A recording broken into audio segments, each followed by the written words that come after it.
He misses. But they don't miss out.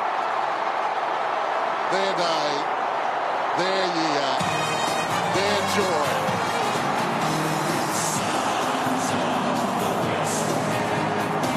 Welcome to another episode of The Protected Zone, where we talk about everything that's related to AFL and more. I'm Eddie J, and my co-host in West Sumatra is... Linton and welcome to our 10th anniversary edition of The Protected Zone. And how's life going in West Sumatra? It's hot. I mean, it may sound like a broken record. Is any records broken? We are going to talk about it, but I may sound a broken record, but it's hot. And currently it's 32 degrees, but it says it should feel like 39. That is hot. It's not as hot in the inner west of Sydney, but it's still reasonably warm. I think climate change has got a lot to do with this. Yeah, it used to be known as global warming, wasn't it? It's morphed into climate change. So we shouldn't just get the warm weather, colder places get the colder climate, I suppose. Now, we've got a lot of things to talk about in the Protected Zone this week, and first of all, I think we need to look at expansion, proper expansion, because a lot of the debate within the AFL over the past, not just the past few months, but over the past few years, is where can they take the game internationally? But I think they're missing a little bit here. Why are they going internationally when what they should be doing is concentrating on national? Indeed, it's meant to be Australian football. So, we should first look at our own backyard, don't we? And before we think about extending it to China or Ukraine or Gibraltar or whatever, we should look at, making it truly national. And one of the places AFL were talking about last week, was Tasmania. Is Tasmania a good place to have another AFL team? Well, it's been discussed for a long time. I mean, obviously, Tasmania has been the traditional AFL territory as opposed to places like Sydney and Brisbane. There are a lot of players who came from Tasmania who played the great footies in VFL, AFL, and there has been a lot of, interest in Tasmania, that upper island, to host a team. At the moment, a few games a year are played by, is that Hawthorn and North? Is that right? That's right, yes. Yeah, but it seems to be a token sort of, effort or lip service. And I think Tasmania deserves to have its own team. And I'm sure it would do well. I think you might be right there.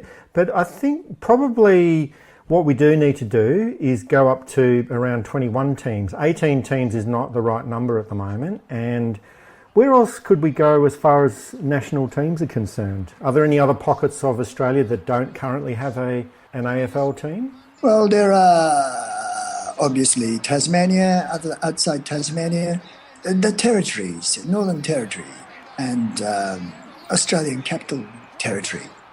Isn't that part of Australia too? Yes, it is. It certainly is. And they sometimes play games in Darwin and Canberra, don't they? Yes, they do. There's probably about 2 or 3 games played in Canberra, and there's one game played in Alice Springs, and then another one played in Darwin. So that's 2 in the Northern Territory and 3 in the Australian Capital Territory. Do you think that is mere lip service or token sort of gesture by the truly national Australian Football League? It's a little bit tokenistic, but if they were serious about it, they'd be playing a game in the Northern Territory and the ACT every second week. Why are they just stopping at 2 or 3 games per season? It should be played every week in those areas. Yes, but you mentioned that 21 teams would be a good idea. Why is that? 21 teams would be the right number, because then they would play each other once and then we would have 20 games in the season. We've currently got 22 at the moment, but then we get rid of this ridiculous situation where each team plays each other once and then 5 teams play each other a second time. So that seems to be very unfair. Yes, that sort of leads to the other discussion they're having, sort of having, what's it called, the wild card, or the formula has to be either 17-5 or 18-4, you know. But if you have enough number of teams, we just play only once each other.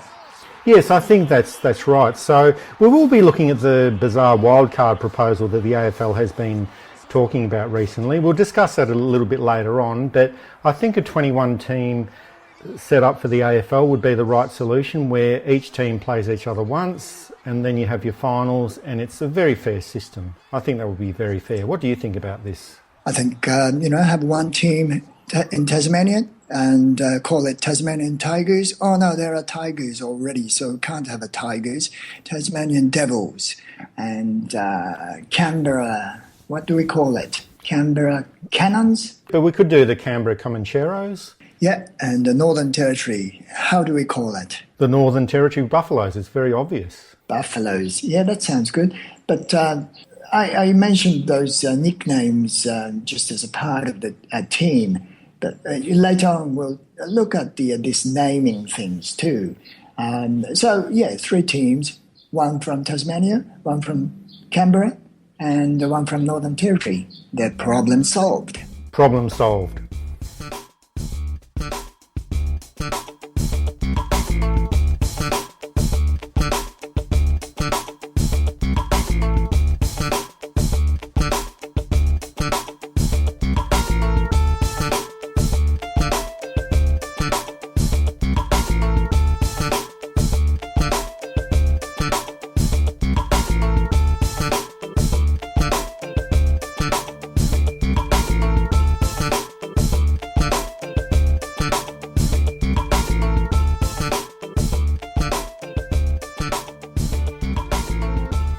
The mysterious properties of the AFL. I think round 9 summarised that quite succinctly, where it was bizarre, it was all over the place, it's topsy-turvy, winners were grinners, some of the losers were totally lost. I think it was just a round for the ages. It was totally bizarre. Yes, in a way, as we expected, it's a kind of great round and sort of revolutionary round number 9. That was a great round. Unexpected happened, close games, and the game that Collingwood played was, to me, it was bizarre. I watched the first half and gave up. No team could come back and snatch a victory from here.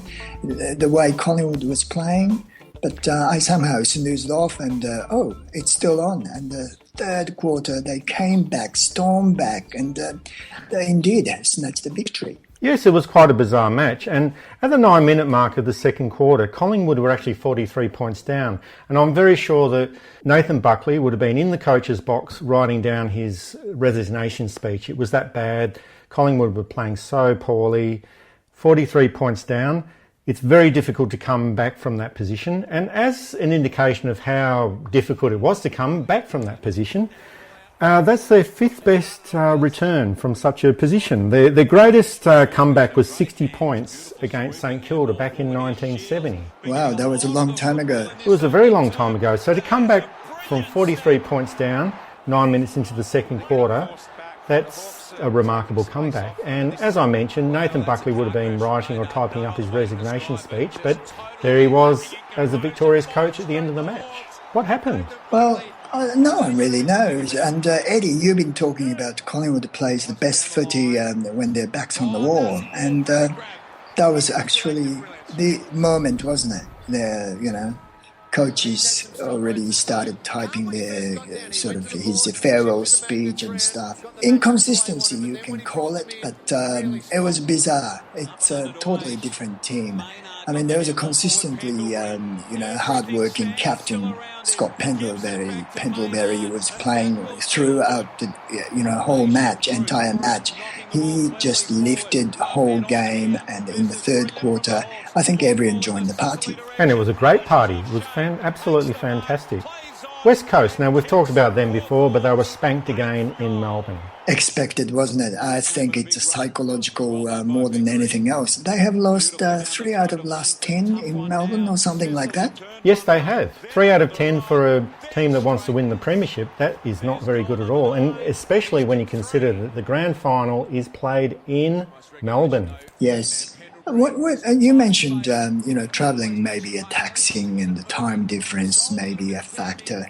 But what is it? I mean, the West Coast at home played great footy, but when they again played in Melbourne, they are like junior high school sort of team. Yes, well, I did start off this segment by talking about the mysterious properties of the AFL, and I believe this is one of those mysterious properties. And it's a very odd situation because many people in Perth, they dream about living in Melbourne. Perhaps West Coast Eagles have been dreaming a bit too much. Yeah, West Coast have to do something about it if they are really serious about the September action. As you said, grand finals played in Melbourne. I think the boys have to remember that. Yes, they do. But a team can only play as badly as their opposition will allow them to. And Essendon played incredibly well. I think this is a new version of the Baby Bombers. Yes, quite a few people started talking, comparing it to the team of 1993, I think. This version of Bombers have got a bit more mature, players like Joe Watson, but certainly the energy coming out. I think it's partly because they missed out whole season last year. For I can't remember why, but they seem to be enjoying their footy. Oh, they're really enjoying their football. And another feature of this match was the AFL had its first female field umpire ever, Eleni Gluftis. She did a fantastic job. Yes, you wonder why we stop there. We can have all female umpires, 3 field umpires and 2 goal umpires, all female. Why not? Just like a girl band. Yeah, why not? And then, boys want to argue with the umpires and, it may be better officiated that way. Can't stay at home, can't stay in school. Old folks say you're pulling a fool. Stay on the street, I'm the girl next door. I'm the box you've been waiting for. Hello, Daddy. Hello, Mom. I'm your Jerry Bob. Hello, world. I'm your wild girl. I'm your Jerry Bob. Donates love and straight down to The crowd usually likes a bit of punching in football. I'm not so keen about it. North Melbourne and Melbourne, I'm not sure if they were boxing or playing football, but do you think there was a little bit too much fighting in that game?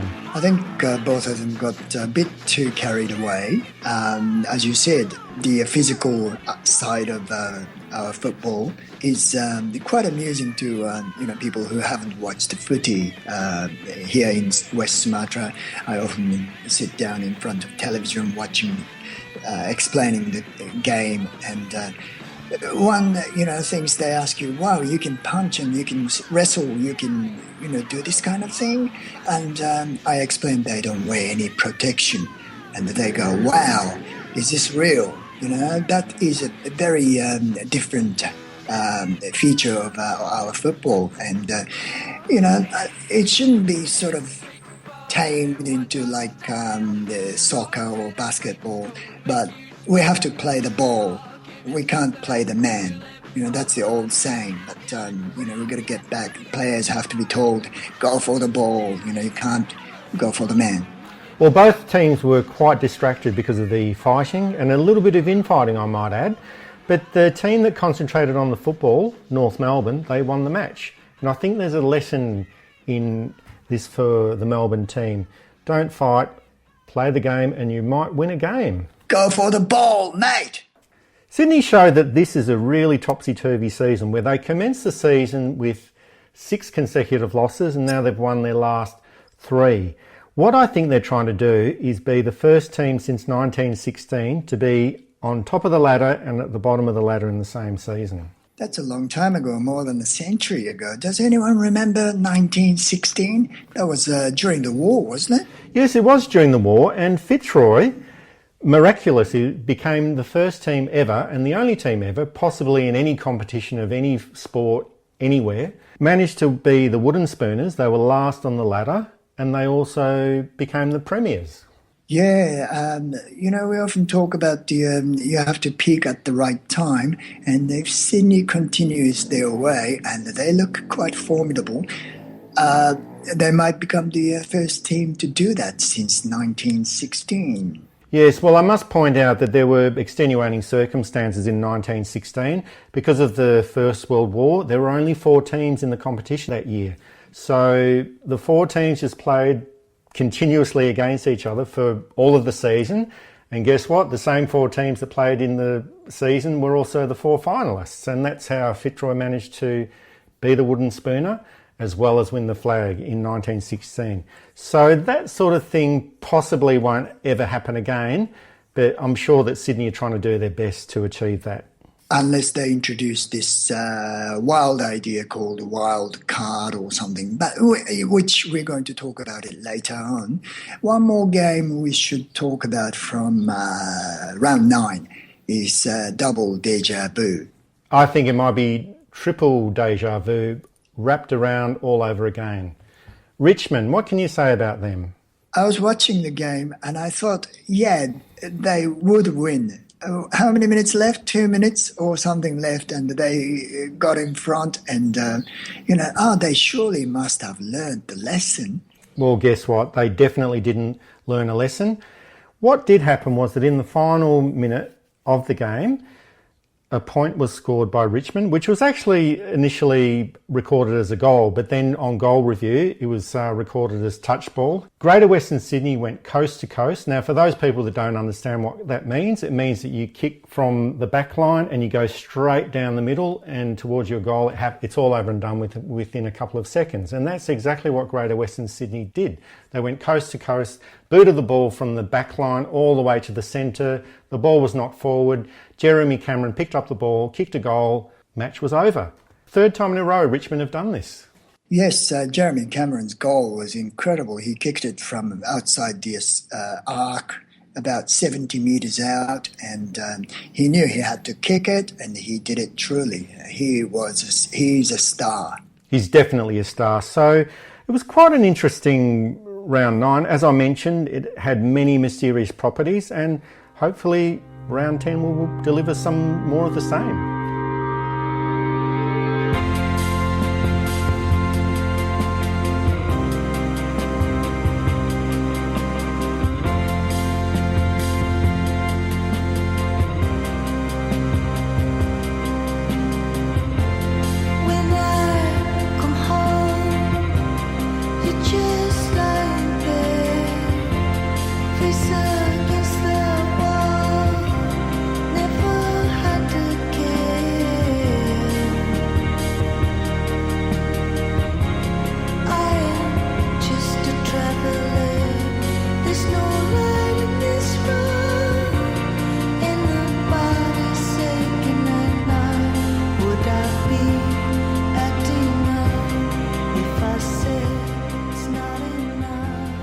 What's in a name as far as an AFL team is concerned?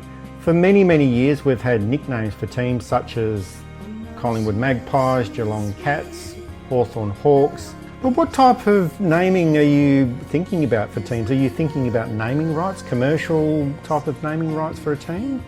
I think it's happening in many parts of the world in a different sort of code of football or baseball.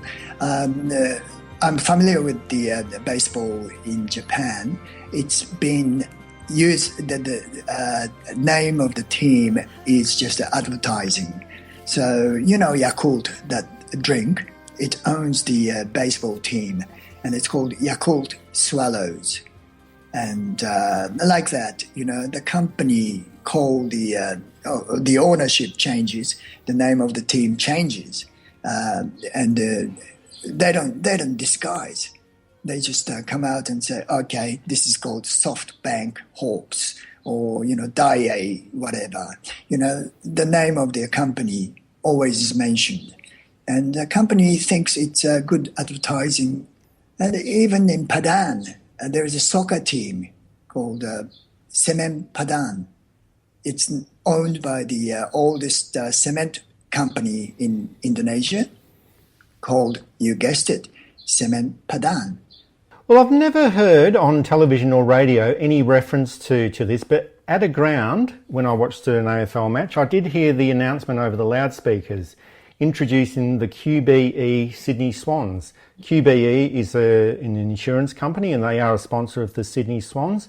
QBE Sydney Swans. But how close do you think we might be to teams being named something like the Westpac Swans or the Bunnings Bulldogs or the National Australia Bank Giants?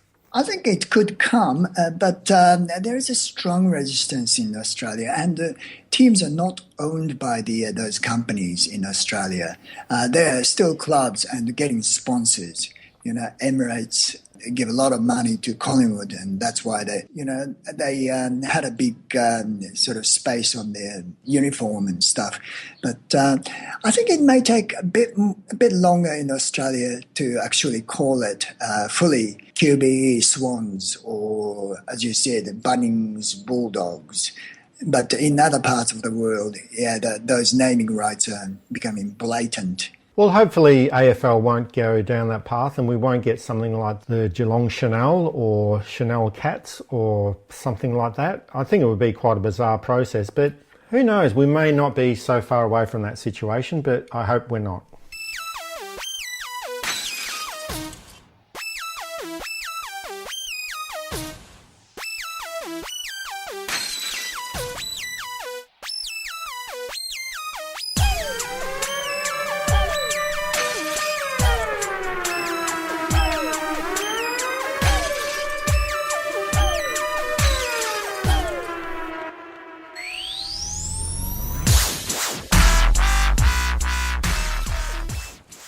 One thing that we've all been thinking about as far as AFL headquarters are concerned is what sort of hooch do you think they might be smoking? Are they on any drugs or are they stoned or what on earth is going on at AFL headquarters?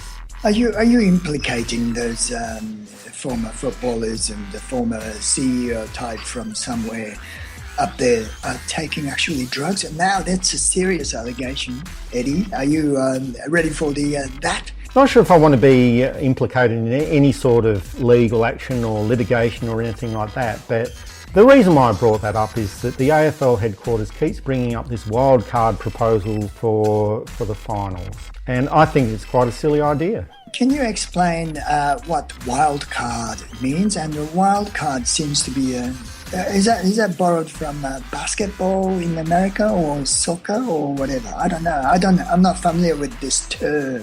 To start with, wild card. Well, it's not a soccer term. It's part of basketball and it's also part of tennis as well. And it just means that in the case of tennis, a player has to convince the authorities that they're reasonably placed, they're reasonably performing, and then they can go into the competition as a so-called wild card. They're not ranked in any way. First of all, they need to convince the authorities that that's what they're capable of doing. In basketball, it's a similar situation where they have teams that are not really suitable or qualified for the finals, but they might be the best performing team outside of the finalists. They're thrown into the mix and then they play in the finals. So they're known as the wild cards. In the AFL, now if you stick with me for a little while, I'll explain what the proposal is. Currently in the season, there's 22 games that each team plays. The wildcard proposal is that each team will play each other once, so that results in 17 rounds, and then the ladder will be split into 3 groups of 6, and each of those will play each other once. The teams that are ranked 1 to 6, they've already qualified for the finals. They'll be playing for positions on the ladder. Group 7 to 12, they'll be competing for 3 wildcard positions. And that means that the top 3 in this group will then go into a wildcard match or matches. Groups 13 to 18, they're competing for 1 wildcard position. So the top of this group. So that means that there's 4 wildcard teams. You with me with all of that, Lin Tang? I'm sorry, I'm completely lost. In other words, the team that ends up at the bottom still can have a chance to play in the final. Not exactly the bottom, but the top of the bottom, if that makes any sense. But essentially what will happen is that there'll be 6 teams that qualify automatically for the finals, and then there's another 6 that qualify for wildcard games. So eventually it's Team 7 versus Team 13, and then Team 8 versus Team 9, and the 2 winners of those end up playing off for the finals. So it's a little bit confusing. I'm sure that if the AFL explained it a little bit further, it would possibly make a little bit sense. But as far as I'm concerned, it's rewarding mediocrity. If you're finishing 13th on the ladder, well, that's where you should stay. You shouldn't be playing in the finals. And it's a confusing system. And like former Prime Minister Paul Keating once said, if you don't understand it, don't vote for it. We have voting rights for making up these wild ideas? No, we don't have any voting rights, unfortunately, but there are polls about this, and polls are important in politics, but they're also very important in AFL. 82% of people that have been polled about this issue have said, no, we don't want this wildcard proposal. It seems crazy. I think we should make a fresh proposal, for the national competition. That solves the whole problem of this fair competition, like a 17-5 or 18-4. All those things are just, totally artificial. We have 21 team or 22 teams and all the problems solved. Yes, they would be totally solved. And as you alluded to this proposal before, 21 teams would result in 20 matches. Each team plays the other team in the competition once. Then you have your finals after that. It can be a final 8. And what could be fairer? So wildcard proposal should be scrubbed out completely.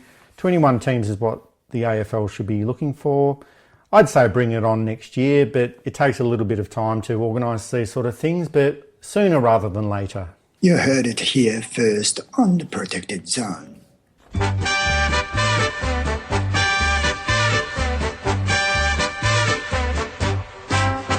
It's a grand old flag, it's a high-flying flag, it's the emblem for me and for you. It's the emblem of the team we love, the team of the red and the blue. Every heart beats true for the red and the blue, and we sing this song to you. Should old acquaintance be forgot, keep your eye on the red and the blue.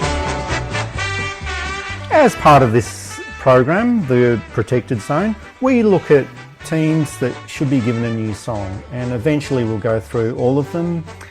And we've had some pretty interesting ones, and we've had some odd reactions to some of them as well. But this week we're looking at the Melbourne team song. It's the oldest football or professional football team in the world or something, isn't it? So do we dare to change that old club tradition? Normally I would say no, leave it as it is. But unfortunately, the Melbourne team song is the grand old flag, which is also sometimes used by the Republican Party in the United States. Oh dear, oh dear. And Donald Trump is ruining the reputation of American politics, and I don't think it's a good idea for Melbourne to be associated with the Republicans. Many supporters probably liked some of the policies of the Republicans though. They probably would, because Melbourne is regarded as one of the most conservative or the more conservative clubs in Victoria as far as their supporter base is concerned. So you might be right there that they probably love the Republican song. They might like the US Republicans, they might like the Liberal Party in Australia. So it seems like they are a conservative group down there, but still no football club wants to be associated with Donald Trump. I really do think that they need to change it. Yeah, that's a good idea. Okay, we'll towards the end of the program, we'll give you a solution for the new song.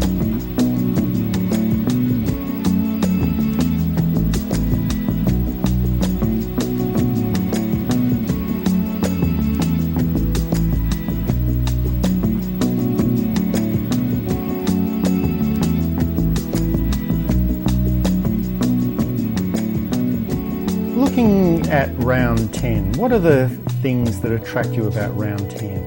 It's meant to be the celebration of our Aboriginal heritage, and it's called the Indigenous round. And the highlight is, of course, Dream Time at the G. the game between Richmond and Essendon. Yes, it's always a fantastic match and a fantastic atmosphere every year at the MCG. It's a night match, of course, and that's a huge spectacle. Indigenous players, they're so good. Don't they have a sort of similar ball game they used to play, or they still play?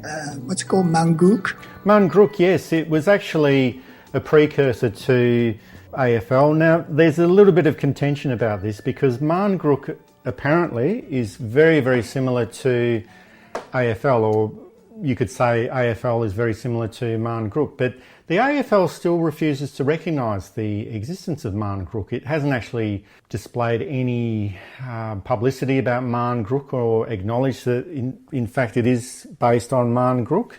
I wonder why that is. We still have got this sort of problem, or, hate to acknowledge that we borrowed something, or we share at least, got inspiration from sort of people they didn't think they existed, that sort of cultural, historical baggage. Yes, I think it is time for the AFL to acknowledge the role of Marn Grook in AFL. I'd actually propose that we actually rename the game. Forget AFL, just call it Marn Grook and have it over and done with. That's a brilliant idea. And, in our proposal, we talked about having a team in Northern Territory.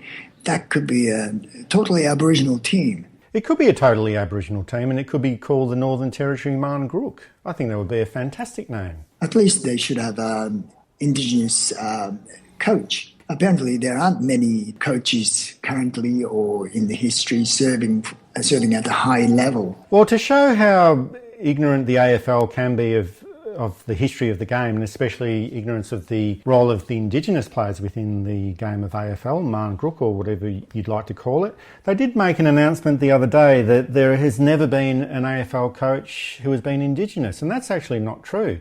Barry Cable was the first Indigenous coach of an AFL team back in 1982 and 1983. He was the coach of North Melbourne. And Barry Cable is one of the all-time great footballers as well. Yes, there are great footballers, with Aboriginal heritage. And one of the great current players is Sean Burgoyne, playing for Hawthorn. Now, he's one of the number 9 players we talked about last week. But this week, apparently he's wearing number 67. Why is that? That's in recognition of the 1967 referendum to alter the Constitution, to allow Aboriginal people to be counted in the census. And there's a misconception that it actually gave Aboriginal people the right to vote, but that was actually 1962, but it was the right to be counted within the census. That's still a big thing because previously they were recognised as flora and fauna, and that's an absolute insult to Aboriginal people. So it's a significant year, 1967, and Sean Burgoyne is wearing number 67 on his back, although it would be better if he had 1967 on his back. Yeah, why don't they wear 4 digits? Why do we stop at 2 digits? There are actually no restrictions on the amount of numbers that you can have on the back of your jumper, but I guess it's a little bit of a tradition. The AFL does like its traditions, but I can remember back in 1976, you might remember a player called Mel Brown. He was a tough player for Richmond, but he was actually playing for Claremont in the WA Football League, and he wore number 100. Whoa, I would like to see that. Burgoyne should wear 1967. I'd like to see that.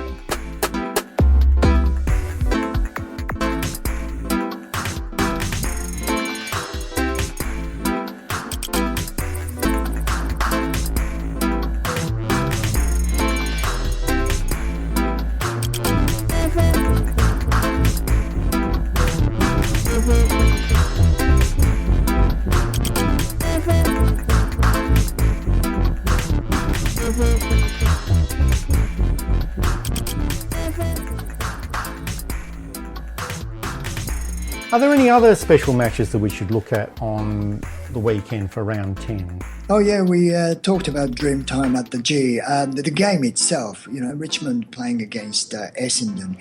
Do the Richmond have any chance? Or are they going to be boiled over in the last 2 minutes? My feeling is that in any game when there's two teams, and this goes for any sport, each team has a chance. Doesn't matter how small it is, it still has a chance. So I do think that Richmond do have a chance in this game. They've probably got a very good chance. They've probably got a very good chance of leading the entire match for 119 minutes, and then they've got a very good chance of losing the game in the final minute. I agree. Essendon to win.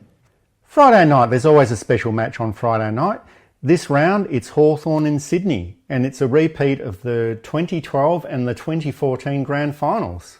And who came out winning in those games? Sydney won the 2012 grand final and Hawthorn won the 2014 grand final. But this time around, it's not going to be anything like that because both of these teams are at the bottom of the table. Yeah, but Sydney's sort of winning 3 games in a row and on the way up a bit. Yes, they are on the way up. And Hawthorn, they can't really take a trick this year. They're in a bit of a rut. I think that Sydney should win this game, and I can't see any reason why Hawthorn could even be competitive. I totally agree with you, Eddie. Sydney to win that one.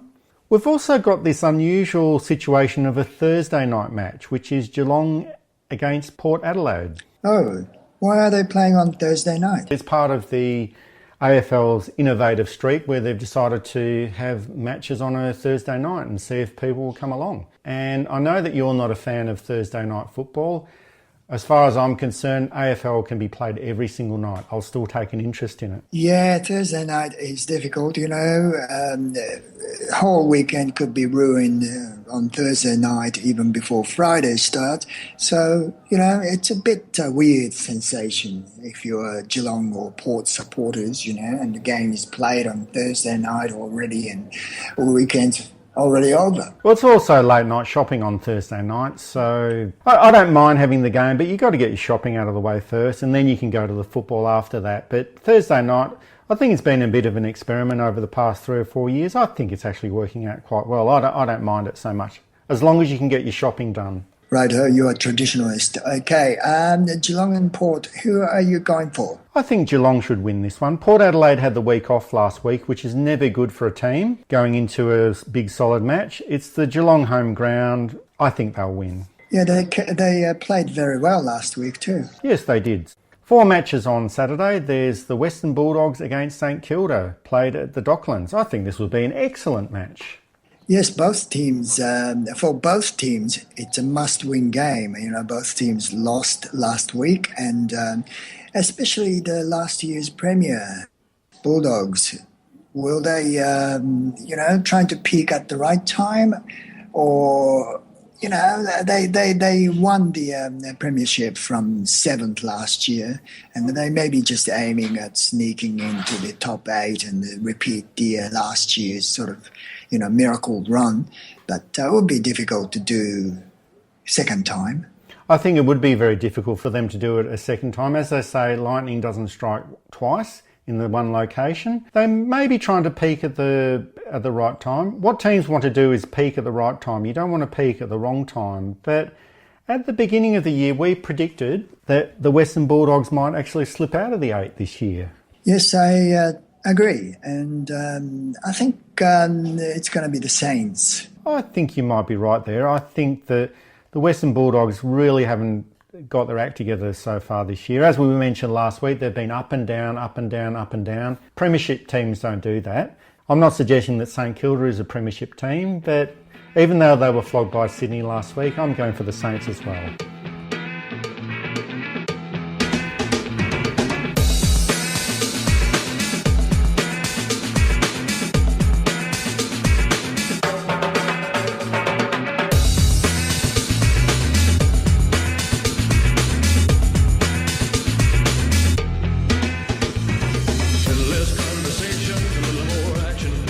Previously we talked about games being played in the Northern Territory, and guess what? We've got one coming up this weekend. It's Melbourne against Gold Coast.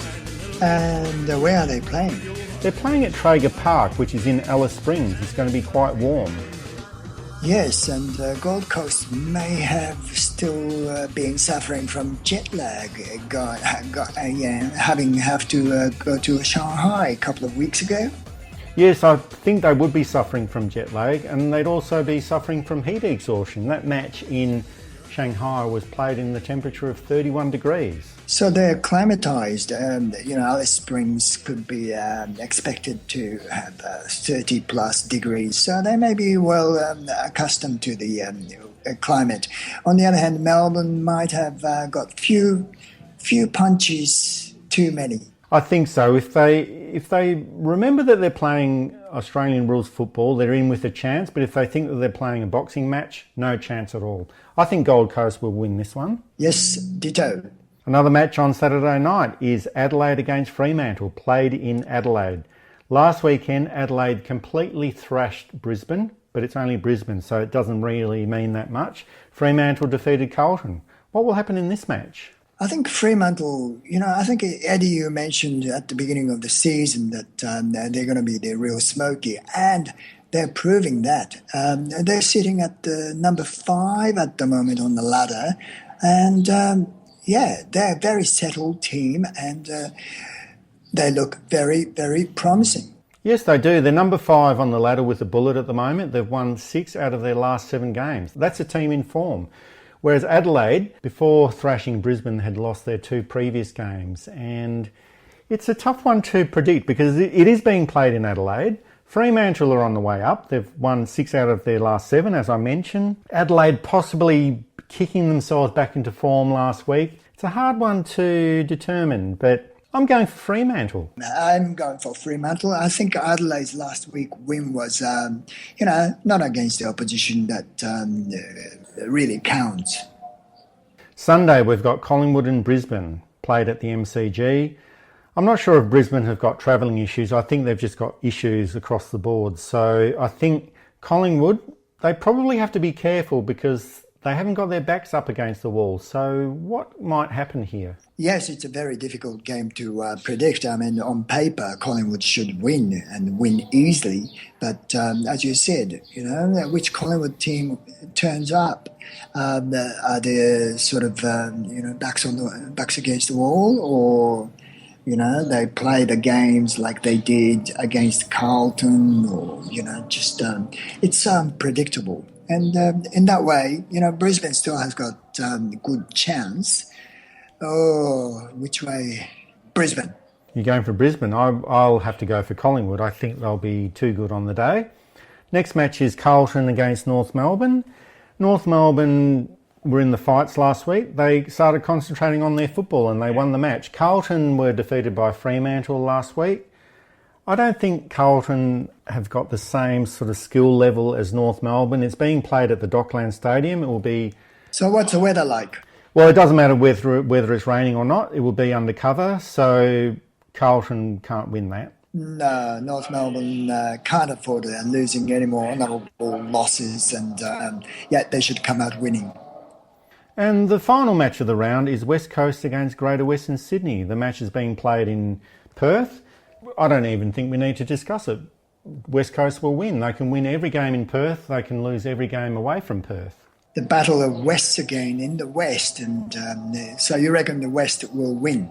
Well, they should, because Greater Western Sydney, even though they've only lost 2 games this season, they haven't really been in great form. They've been spluttering along, but I guess that's what good teams do. Even when they're not playing well, they work out a way of winning a game. West Coast are totally formidable in Perth, and I can't see Greater Western Sydney getting enough energy up to win this match. But can they stop Jeremy Cameron? Possibly. I think it will still be a close match, but it's just that whenever a game is played in Perth and the West Coast Eagles feature, you always go for the West Coast Eagles. Okay, so you go to the West and I'll go for the West.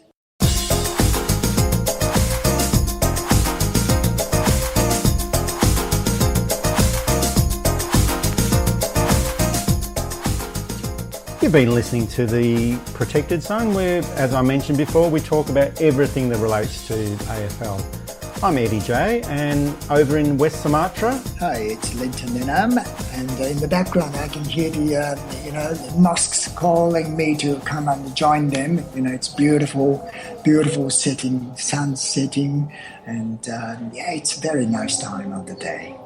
Well, you better go off and do your prayers.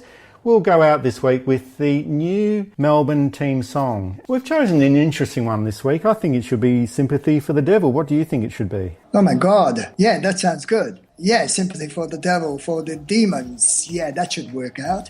And you are listening to the Protected Zone. We'll see you again next week. See you later. Oh, yeah.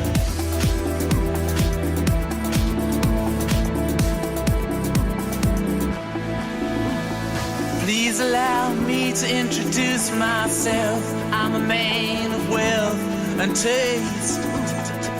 I've been around for a long, long year. Stole many a man's soul of faith. I was around when Jesus Christ had his moment of doubt and pain. Made damn sure the Pilate washed his hands and sealed his face. Pleased to meet you. Hope you guess my name.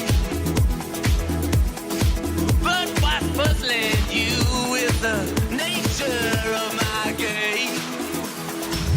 Stuck around St. Petersburg when I saw it was a time for a change. Killed the Tsar and his